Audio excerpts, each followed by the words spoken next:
I would like to welcome you all to Rotary Club of Salmaniya weekly meeting.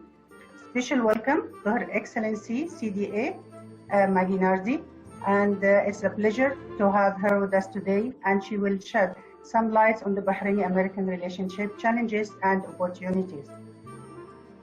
I wanted to take this opportunity to review what has happened in the past year here with bilateral relations. There have been a lot of changes, of course, with COVID and other things as well.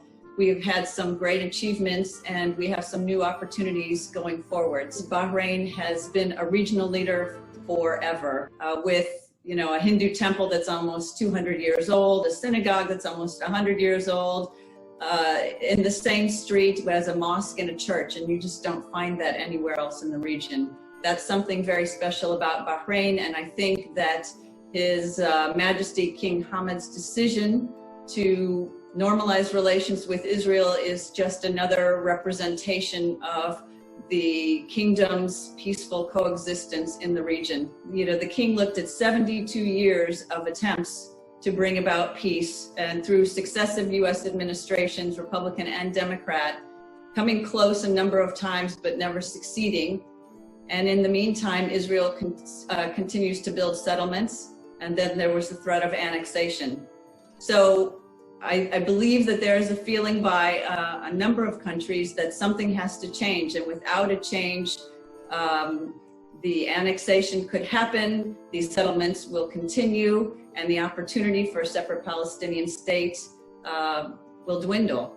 Bahrain is also doing its part. When there was the threat from Iranians for harassment of ships by Iran last summer, Bahrain was the first country to sign up for the International Maritime Security Construct, which is a group of 8 countries that help to patrol the Gulf and the Strait to make sure that ships can get through freely. And we appreciate their support. That's another area where Bahrain is a leader. In the area of trade, as you all know, Bahrain is one of only 2 countries in the Gulf with which the US has a free trade agreement. Bahrain has attracted over 200 US companies to locate their operations here. And we are constantly trying to attract more interest. More recently, since the onset of COVID, a number of US companies tried to do what they could to contribute to the kingdom's counter-COVID strategy. And we're continuing to look for new opportunities. We will continue working with the Commercial Law Development Program on ways to improve contracting and implementation of the insolvency law. We are also getting our American Chambers of Commerce to work together, and the Foreign Commercial Services, the commerce arms that are located in Riyadh and in the Emirates. So trying to make more of a regional effort so that if we see that there are some opportunities for Bahraini companies here that are originating in these other countries, then we will try to make connections. Also, with the announcement of the Regional Small Business Federation that I understand will be hosted in Bahrain, we are going to look to see if there are more opportunities to bring the American Small Business Association here to try to do some joint engagements and facilitate that, given the large number of small businesses in Bahrain.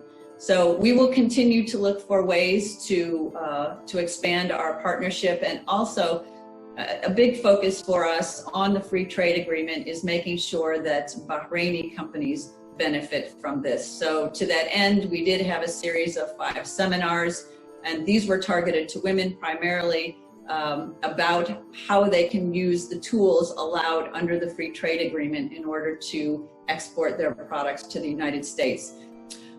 This sort of talking about business and also talking about education gets me to think about visas. So you may have heard that in August we announced an agreement that we've made with the Bahraini government to begin issuing 10-year multiple entry visas to Bahrainis, and Bahrain will do the same for Americans.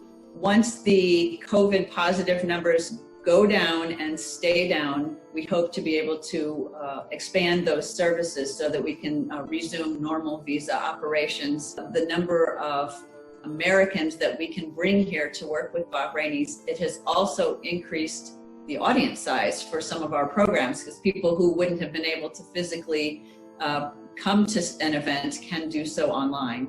So there have been some pros and cons, but this has definitely been a challenging year.